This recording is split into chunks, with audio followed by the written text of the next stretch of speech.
Hi, I'm Andy Rice, a sailing journalist from the UK, and to talk Musto Skiffs and the wider world of high performance sailing generally, I have two masters of their craft. I've got Bruce Keane and Richard Mason. So good morning, boys, and thanks for joining me. Morning, Andy. Now, I will start with you, Richard. You're a Musto brand ambassador. Now, is that because you're a great sailor or because of your chiseled good looks? Oh God, put me right on the spot to start with. I hope it's for my sailing prowess, Andy, but I don't really know. What I like about it is that when I see you in the Musto catalogue, it's not just a good-looking guy. You know, it's not just a model who is sort of holding that brand new bit of Marlow 8-inch braid and not knowing what the hell to do with it. You could tie a bowline with that piece of rope single-handed, couldn't you? And that's why I like having you in the Musto catalogue. Well, thanks. That's very kind indeed. I'm not sure how good my bowline tying skills are after 50 days not doing it, but yeah, hopefully we get to. I guess you've got to that stage in your career where you have other people to tie bowlines for you. I mean, Bruce that's not the case at all. No, definitely not. Still doing the sanding, still tying the bowlines, keeping it real. Yeah. Good on you. Now, Bruce, welcome also onto the call. Reigning Musto Skiff world champion. Hardly anyone else has had a look in, but I did manage to find a T-shirt of a world championship that you didn't win, but that was only because you couldn't be there on that occasion. So yeah, you probably would have won that one too if you weren't there. I mean, if you'd been there. Got this one, Andy. Did win that one. Oh God, yeah, all right. reigning world champion. And very, very impressive how you managed to do it, because the usual encumbrances of life have not held you back. You know, as we tell the young pups in the Musto Skiff fleet, if you haven't done your winning by your late 20s or your early 30s, it's probably going to go downhill from there, because yeah, you've got jobs, you've got families, you've got kids, you've got RS Beavers to take out sailing as well. Exactly. Yeah. Now, we'll talk about sailing and where that might be going in the coming weeks and months. But Richard, well, I should ask, have you ever actually sailed a Musto Skiff? Because you sailed pretty much everything else that goes fast. I have to say I haven't, but it's something that I definitely had a lot of interest in. And Pete Greenhouse very nearly convinced me a couple of years ago to get in one, but I haven't, no. Yeah, he is one of our chief evangelists right now, and I know that you're a keen moth sailor, and I'm pleased to say that there seems to be a bit of traffic back in from the moth fleet into the Musto Skiff world. So you wouldn't be the first to have done that. Where Dave Hybe's probably the most recent example of that. I thought he was going to be a moth sailor for life. So. It's nice to see him join the Musto Skiffs. Bruce, have you sailed a moth? No, I haven't. No.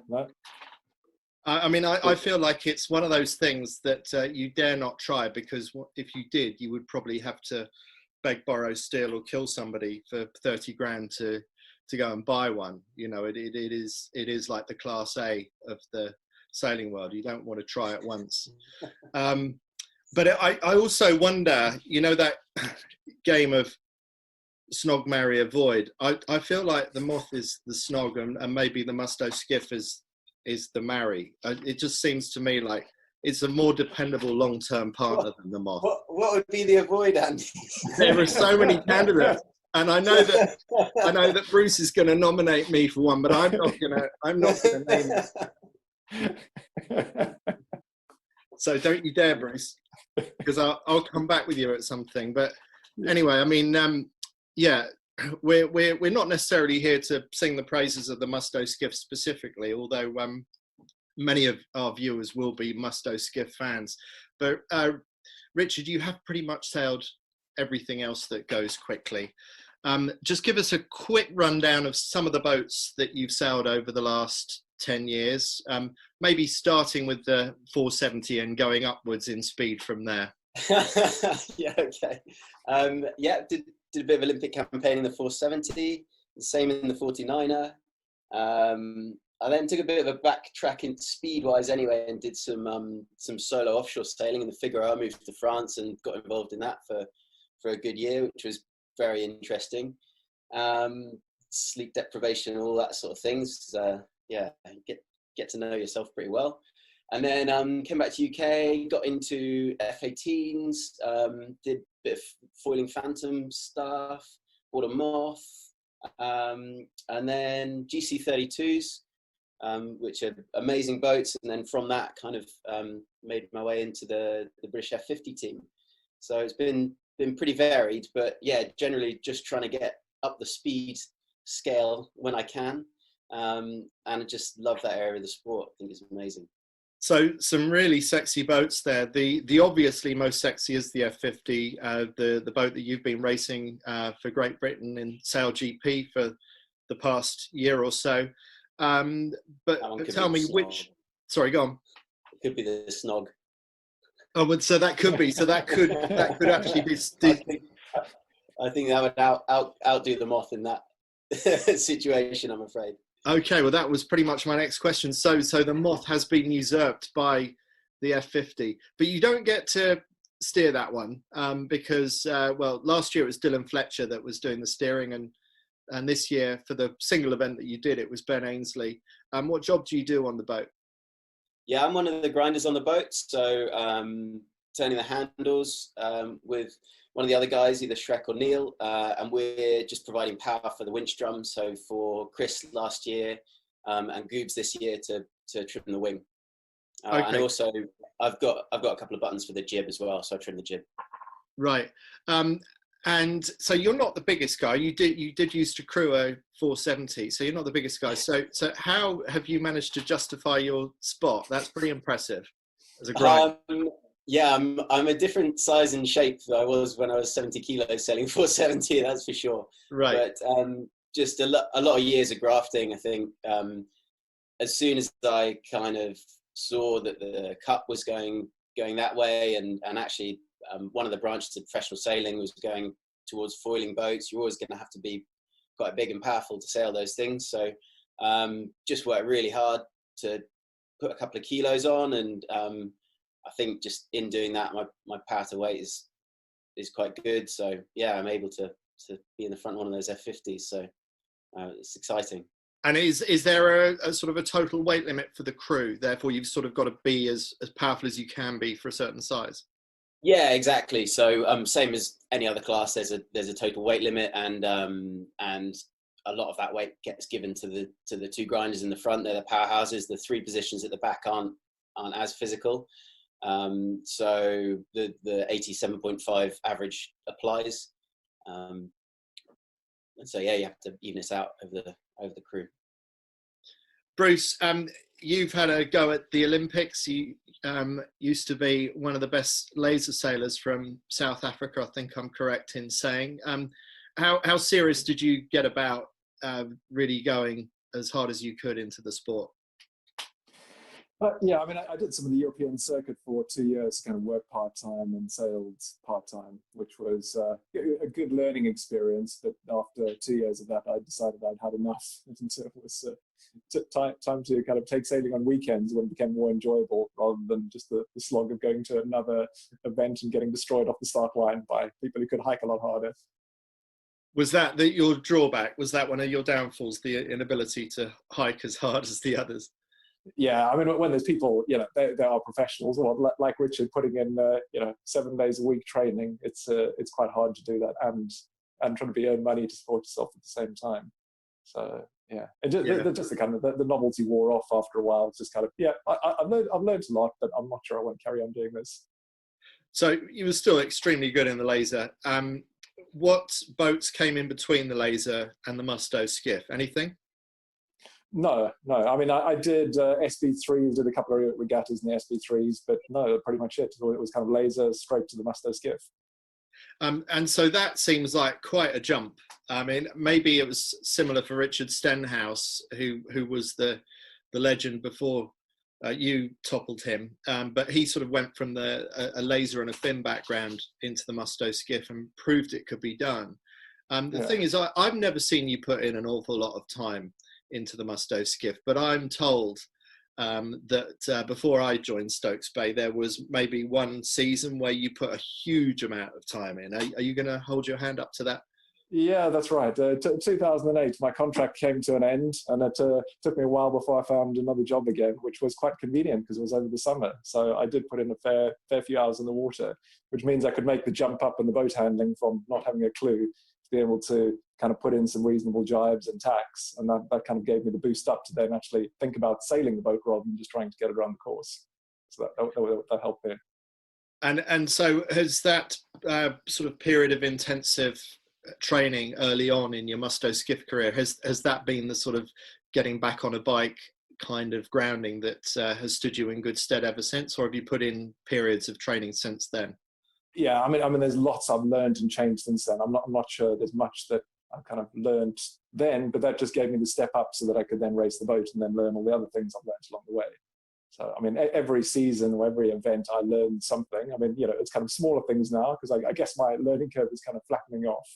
But yeah, there's constantly things I kind of take away from it. And, okay, I could have done this, or somebody's doing that. Let me try that, see if it works. Well, as you know, discussions about lifting your foils up, that's a constant ongoing discussion and experimentation on whether that's faster or not. That's always something to play around with and learn.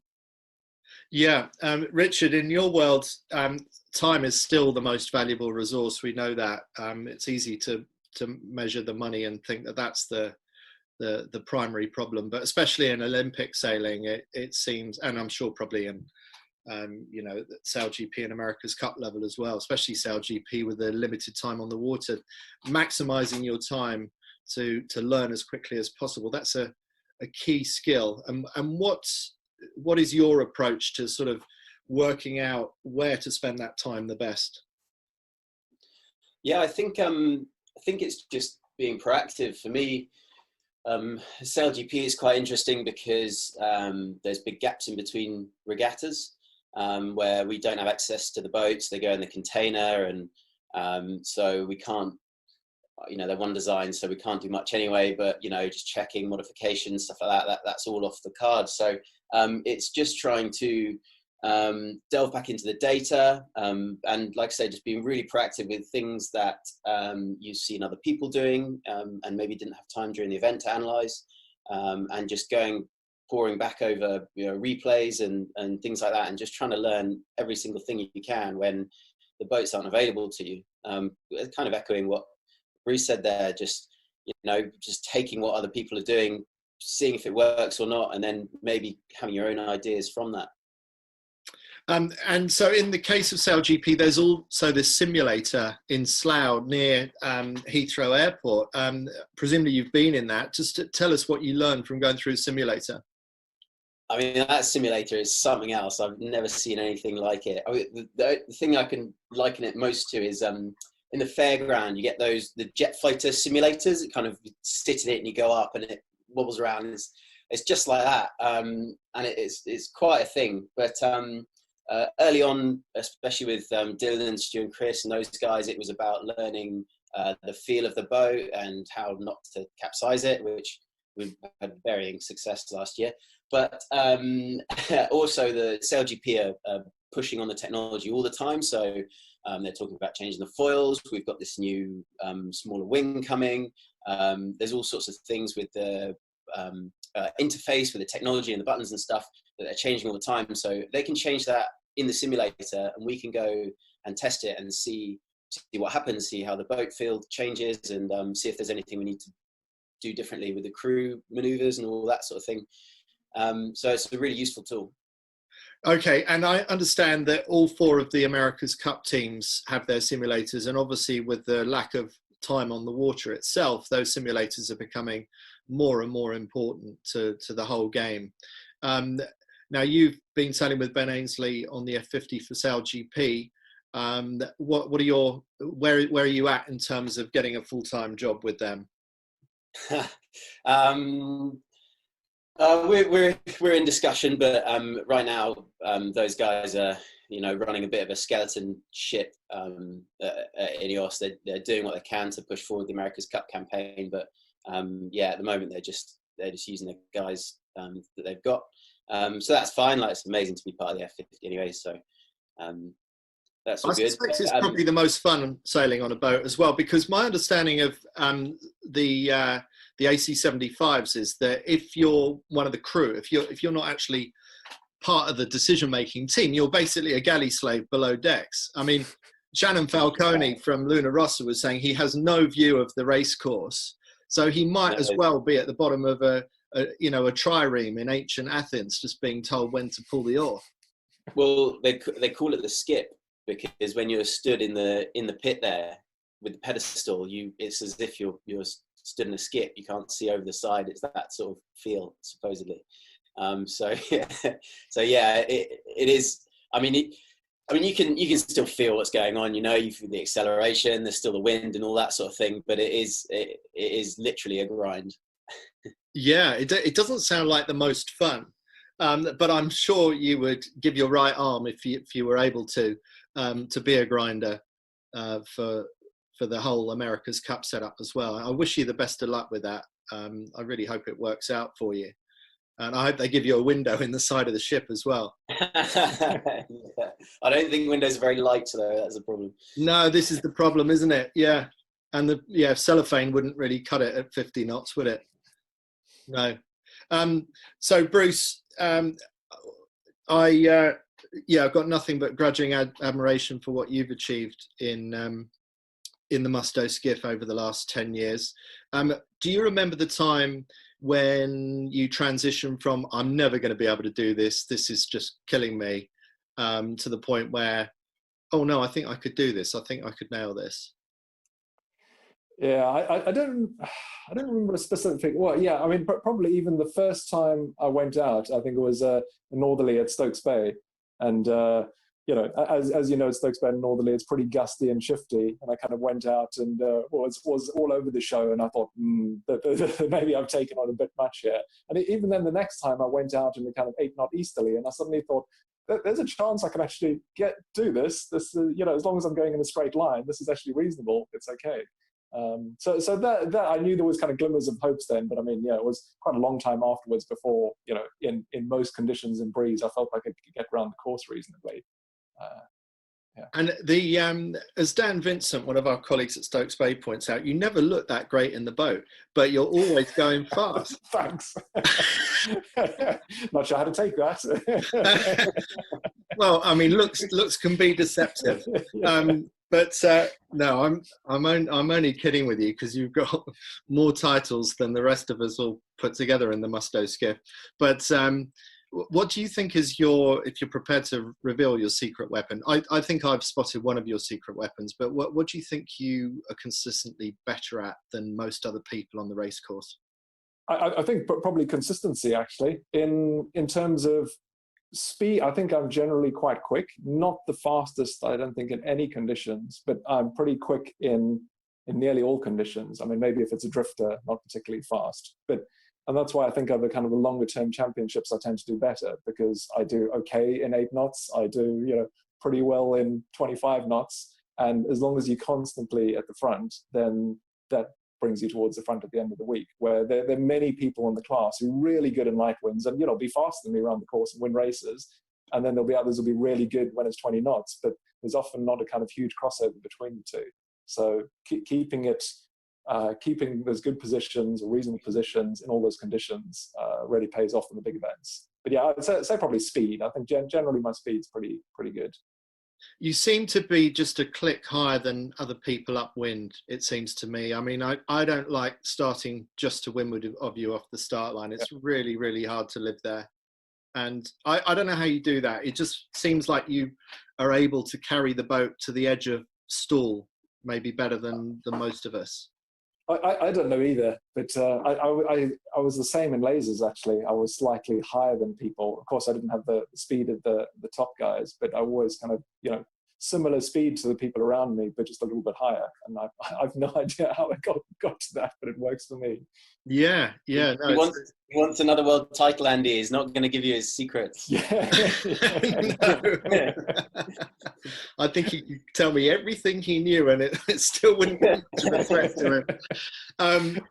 But no, it's been incredible to watch you do this, and then coming up to the final day of last year's Worlds, that was a 4-way battle for supremacy going into the final day. Now you had a tiny nick on your centerboard. I was sharing a house with you, and you were doing some last minute gel coat repair work on the tiniest thing that I needed a microscope to see. What was going on there? Is that your way of sort of focusing on what you needed to do, or were you generally concerned about that gel coat nick? Yeah, I mean, I always keep my foils in good condition, and yeah, it's something that's going to slow me down or create drag. So I was fixing it. I was probably a bit more significant than you say, but or at least to me, anyway. Well, anyway, it worked. But that was a hell of a day. And remind me, sort of 4 went down to maybe 2 by the next race. It sort of ended up as a match race between you and John Newman, who was the previous world champion. So you seem to have a sense of destiny about you that day. It seems like when the pressure's on, you feel like it's your turn to come out on top. What's your mind? What's your sort of mental state, your mindset when you go into a day like that? I get, in some ways, I think it's easier when you don't have a big lead, because it's not like you've got anything to lose. So you might as well give it all you can and kind of take those extra risks and sail as best you can. And I think in that week I'd had I think it was one particular day that I hadn't done very well. But then I kind of looked back at the last day that we had and the conditions that we had, and I thought, okay, actually, that was pretty much like the first and second days where I was the fastest on the course and had the best results. So this is like that. There's no reason why I can't do the same again. So it was just kind of, not I guess some confidence, but not, I wasn't thinking, oh, I'm going to win this, I'm going to take it today. But I thought, I can do this. There's no reason why I can't. So I just need to go and do it. Yeah. And that was, that last race was good fun. I mean, there's nothing quite like match racing and kind of 18 knots of breeze. It's, entertaining. I would have thought that, I mean, with John Newman's, dare I say it, superior boat handling skills, because I mean, he is phenomenal. He's a sort of a glimpse into what the class might be like if it were to go Olympic, with just phenomenal boat handling. I thought in that one-on-one situation in those kind of conditions, maybe that wouldn't have suited you in your sort of consistent, steady as she comes style of sailing. Yeah, well, although he's kind of slowed down his boat handling. I mean, in the beginning, I remember the first Worlds I did in Australia, he was, wire to wire, tacking, jibing, everything he could. But then, every so often he would get it wrong and capsize. And, so I might be slightly slower in doing those things, but, if you don't capsize. So even him, I see he doesn't do those things nearly as much as he used to. He's kind of slowed down a bit in doing those. I mean, still good boat handling. But, well, he's a husband and a father as well, isn't he now? So maybe not enough time on the water. Yes, Richard. Coming back to just before the SailGP event in Sydney at the start of the year, how had things gone in the new training camp with Ben Ainslie now at the helm instead of Dylan Fletcher? So you're one of the carry-throughs from the 2019 season, but it's basically a new team. And you'd had an okay season. You're probably a bit disappointed to finish, I think, 4th in the end at the end of 2019. What were your expectations for Sydney?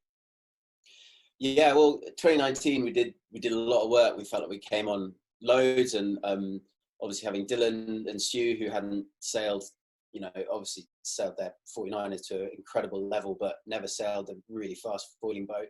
And we had a lot to learn. So yeah, we were really disappointed with the 4th in that season. We felt like, we missed a lot of races. We made silly mistakes in Cowes and in New York. But then, coming into 2020, big change. Obviously Ben has just had hours and hours and hours sailing these boats. So, and he's Sir Ben Ainslie, so no reservations about him. I'd sailed against a lot of the guys, but never with them. So it was a bit of a nervous time. First time out in Sydney Harbour, lots of traffic. It was quite hectic.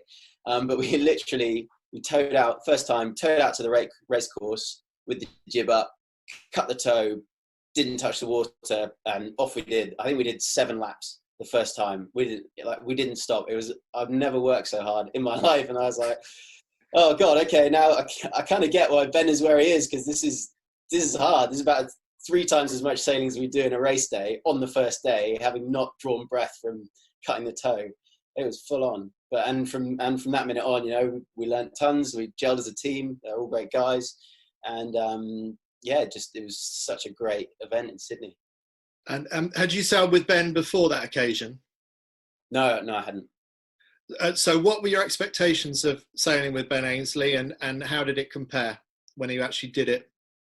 Well, I just didn't want to look like a fool, to be honest. I wanted to do my job well. I didn't want to fall over in the middle of the boat and, you know, not be able to pull the wing sheet in, that sort of. I was more focused on my job. And, you know, Ben is so experienced. I knew he was going to do his job well.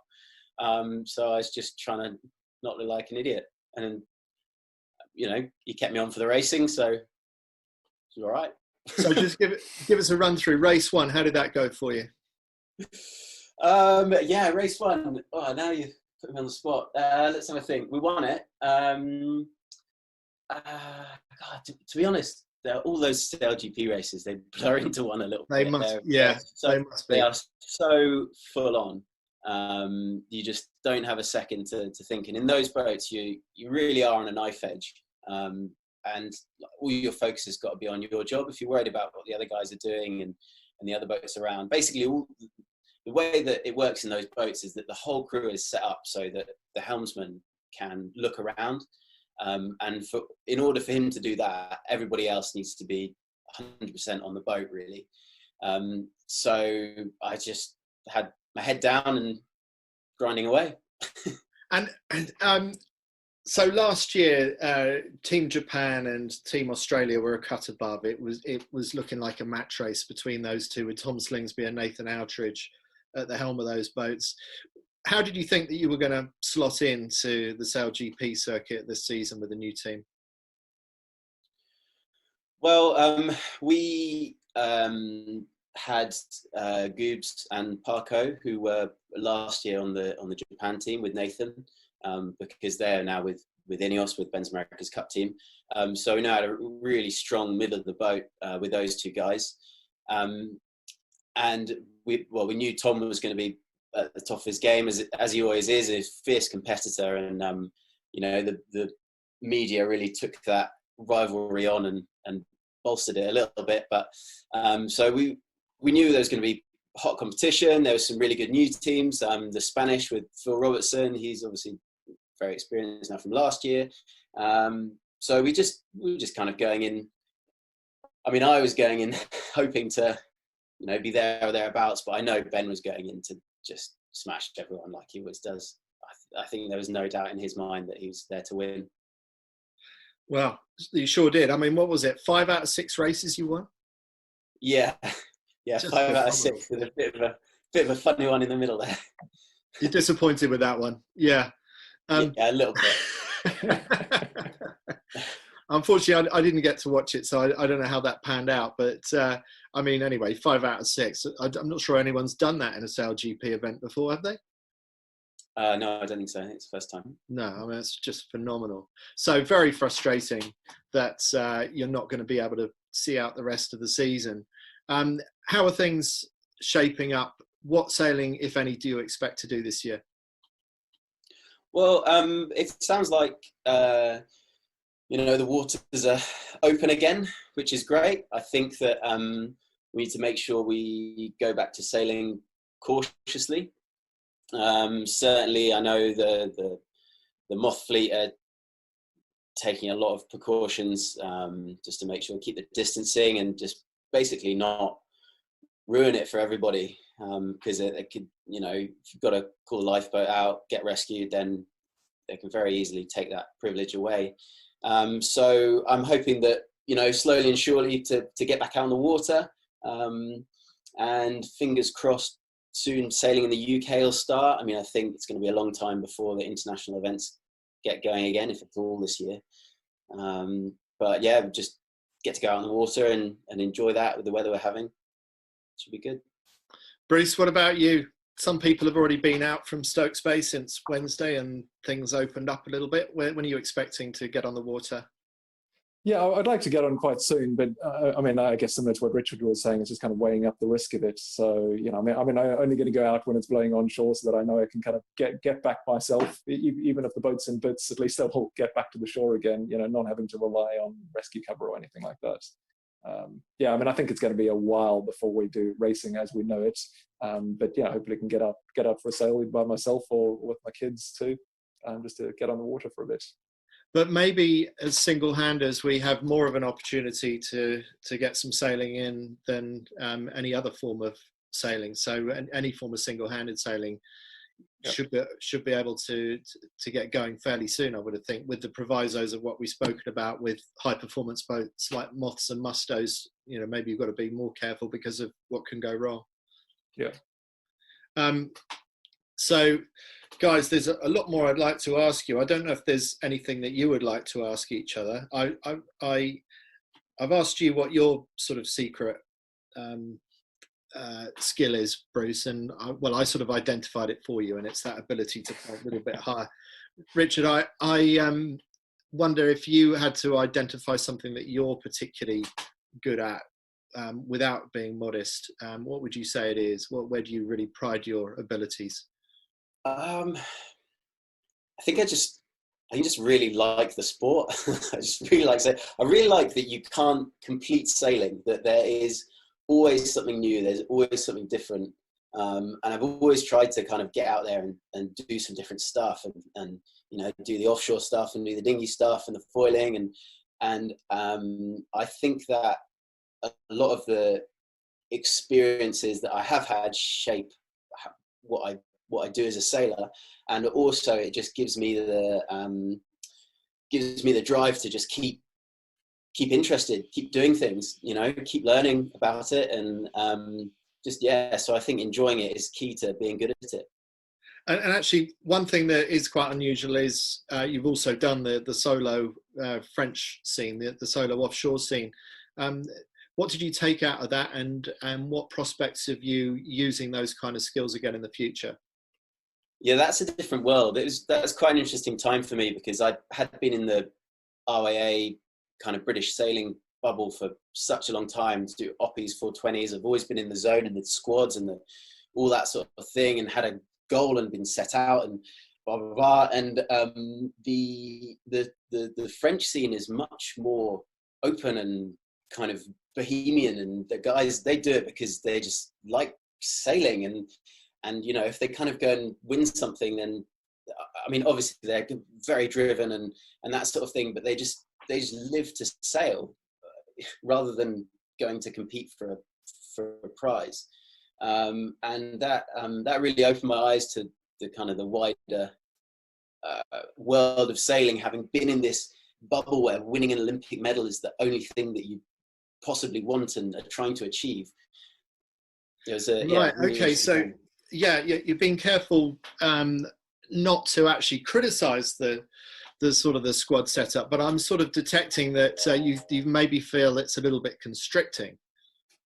Well, I mean, the squad setup is one of the best in the world, and if not the best, and you see that by the amount of medals that we bring home every Olympics. But in order to achieve that, you have to be super focused, and I just think the sport has a lot more to give than a gold medal on your mantelpiece. Yeah. Okay. Well, I mean, me who hasn't got one, but. Well, I mean, you probably got the skills to do it, you know, but you know how hard that road is, and you've chosen a more diverse path through sailing, and also your dad is a great professional sailor in his own right, and an America's Cupper, and one of the most valued main sheet trimmers in the professional scene. So I guess you saw the life that your dad has led, and you fancied a bit of that as well, I suppose, right? Yeah, for sure. I mean, I guess I was lucky in that it was never a question as to whether I could go and do this as a job, because I've got my dad there who's been doing it. You know, he's the first generation, him and the Laurie Smiths and all those guys that really made it a profession. Were professional sailors. So yeah, I was super lucky in that path was kind of always there for me if I need it. I could do it. I've massive respect for guys like Dylan, whose parents were ballet dancers, and he started sailing very late, and you know, he's carved his own path without that, you know, kind of person there to look up to. So yeah, it's interesting. Different people, different ways of doing it. Bruce, Sorry, go on, carry on, Richard. I was going to ask Bruce, actually. So what made you kind of look for something else out of the laser and go to the Musto? What was there, like a particular moment, or what? Yeah, it was just boredom. I think been doing the same thing for a while, and thought, you know, watching other people around, thinking there's got to be more to this, and yeah, just wanting a new challenge too. I think just doing the same thing, you know, yes, you're trying to get slightly better at attacking or slightly better downwind, but you know, taking on something like a Musto Skiff, it's a kind of proper challenge, learning things. So I just kind of liked that, and yeah, just went straight for it. So yeah, and I've got a question for you. But bearing in mind that you're a grinder, there must be a lot of hours in the gym. How do you keep your motivation up for doing that? Because it's one thing going out and sailing and, you know, kind of doing things, but sitting in a gym, which I guess you spend many hours doing, how do you kind of do that? Yeah, I mean, the motivation is the events, and to do a good job and to be the best that you can be. The SailGP and the F50 is worth every second I'm grafting in the shed, you know, in a puddle of sweat, and it's just, they're such amazing boats, and the sport is brilliant, and that, and also Netflix is good. That gets me through. Okay. I've been binging the Netflix on the grinding. What recommendations do you have for us, Richard? Oh, The Last Dance. Absolute standout. New one on yeah, okay. Michael Jordan, his kind of route through basketball and everything is absolutely brilliant. All right. Yes, I have heard of that. Yeah. What about you, Bruce?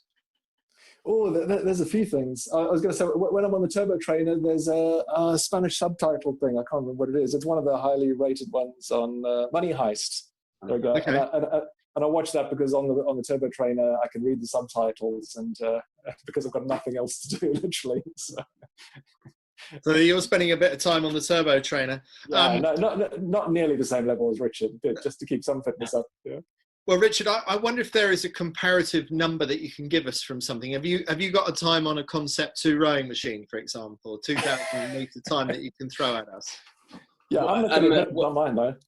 What do you mean? What are you looking for? Sort of. Well, do you ever sit on a Concept 2 rower? I have done in the past. I don't anymore. I mean, the trouble with grinding is it's very specific. It's really difficult to cross train. So right. I just wondered, just to give us an idea of your fitness, I just wondered if there was something like that, or maybe you've done a park run, a 5K, and you do that in some ridiculous time or something. I mean, the numbers, the power, the wattage on the arms is pretty much the same as my legs at the moment. So what is that number? I can't tell you that. Oh, really? Top secret. But you are a proper quadruped then. You're like a dog. You know. Well, the legs are wasting away. But right. Okay. And what's wasting away with you, Bruce? Well, not my waist. That's for sure. Yeah, for once I'm actually getting a bit of upper body strength because I'm doing some work in the garden. So yeah, bit of spade work and things, and I probably got a few more muscles than I've ever had before. But no, generally my fitness isn't brilliant. Not doing a huge amount. Taking the kids to the park on their bikes isn't great for fitness. No, I can imagine. Just bearing in mind that we've got people watching who sail Musto Skiffs, or some people that might be thinking of getting into a Musto Skiff, I just want to finish by asking each of you a tip. And obviously, Richard, it's going to be hard for you to give a specific one about the Musto Skiff, but when you are dealing with a boat that's really hard to handle, and you wonder if there's any light at the end of the tunnel. I imagine sailing a moth that must feel like that in the early days. What piece of advice do you have for people that are wondering whether they're good enough to get into these kind of high performance boats? I think it's just the classic control the controllables. From what I've heard about the Musto Skiff class, you guys are all very very open and you know, talk about your settings and things like that. And I would say, for someone approaching a Musto Skiff, you know, everyone's been there, everyone's sailed a boat like that for the first time anyway, so you could definitely do it.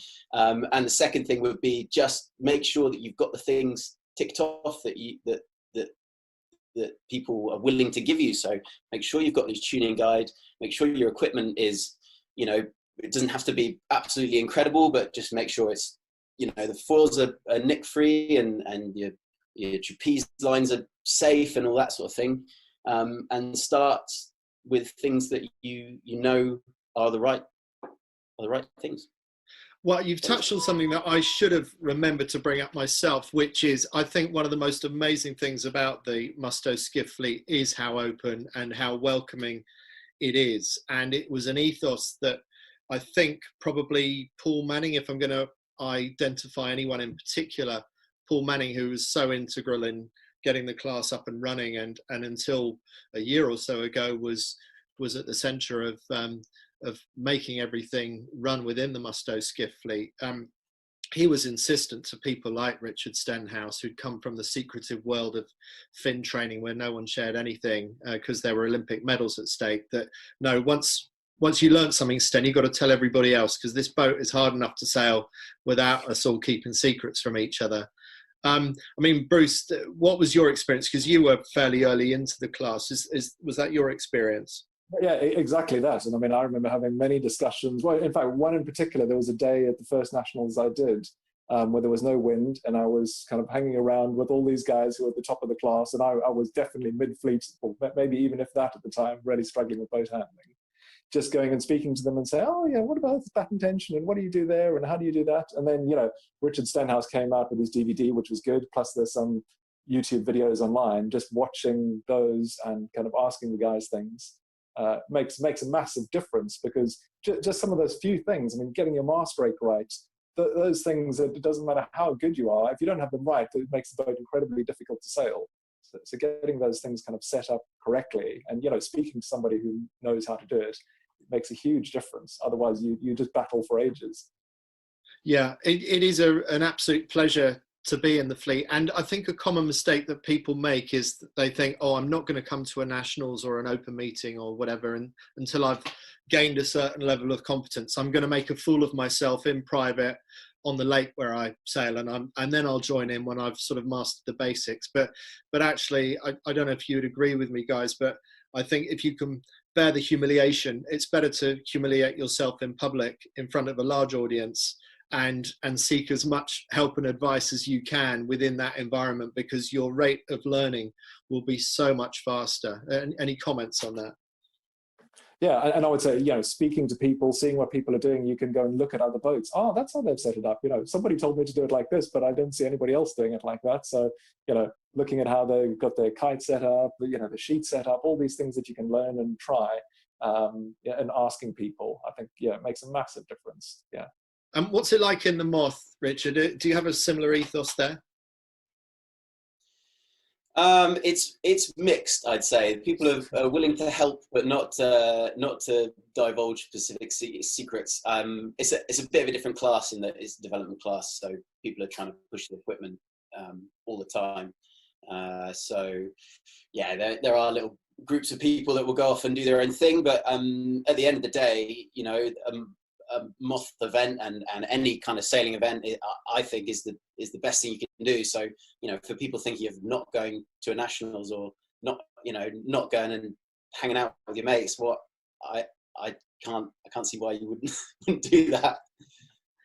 Well, I mean, hopefully anyone watching this, if you have had any second thoughts about whether you should get involved or not, firstly, do get a Musto Skiff. Even if you decide it's not for you, the second-hand market is so strong, you'll pretty much get your money back if you decide to sell again. Unlike the moth, of course, where if you buy an Exocet, then you actually make money. It's like owning London property. So I mean, it's not quite as good as that, but nor does it cost the same as a house either. Musto Skiff. But guys, thank you very, very much for your time. I've really enjoyed getting to know you a little bit better, Richard. Good to catch up with you, Bruce. I wish that we all get back on the water very soon, and I wish both of you the best for the rest of 2020. Thanks, Andy. Thanks a lot. Cheers, boys.